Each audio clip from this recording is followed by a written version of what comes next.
Assalamu alaikum class. Hope you all are fine. So we have studied about cell division, about mitosis. So there's a cell a type of also a cell type division that we called as meiosis. Actually, in mitosis, the two daughter cells are produced. Yes, that have the same number of chromosomes as the parent cell. But there is a cell division type of cell division in meiosis we call, in which four daughter cells are produced from the parent cell and the number of chromosomes reduced to half. You can see these pictures of mitosis and meiosis from your notebooks. This is mitosis, in which the number of chromosomes in two daughter cells are produced and the number of chromosomes remains the same as the number of chromosomes present in the parent cell. This is meiosis, in which the number of chromosomes, like either here the four number of chromosomes, and now you can see there are four daughter cells are produced, and each daughter cell has got two number of chromosomes. The parent cell had four number of chromosomes, now it reduced to half, there is two number of chromosomes. This happens in meiosis. Okay, so in mitosis only one division takes place. In meiosis two divisions actually take place. Now we will start a new topic, that is heredity. Actually, what happens during reproduction, living things pass on their characteristics to their offsprings, and this transmission of characteristics from the parents to the offsprings is called as heredity.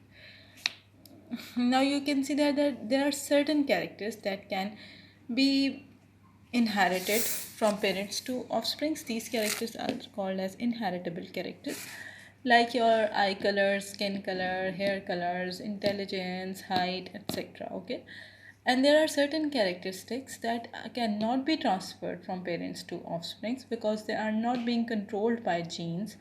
Such characters are called as non-inheritable characters.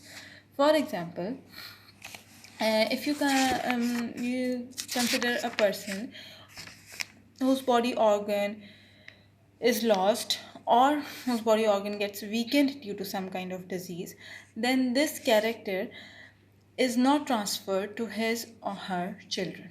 Okay, so the characters that, like if the body organ is lost or is weakened due to the disease, now this character is not going to transfer to his children. Such characters are called as inheritable characters. And such characters are called as non-inheritable characters. Sorry. So the characters that can be transferred from parents to offsprings are called as inheritable characters. The characters that cannot be transferred from parents to offsprings are called as non-inheritable characters. Inheritable characters like eyes, skin, and hair colors, intelligence, etc. are the characters that has been transferred from parents to offspring, but still you can see a little difference. Yeah, you can observe the little difference among the members of the family. This is because of variation. Characteristics possess many features similar to those of their product parents, but they also differ from their parents in certain respects. This is called as variations, which is very beneficial because it helps the organism to adopt the environment, it helps to live the organism successfully, and also this variation is really important for the recognitions. So we have studied these inheritable and non-inheritable characters. Actually, we have covered whole chapter.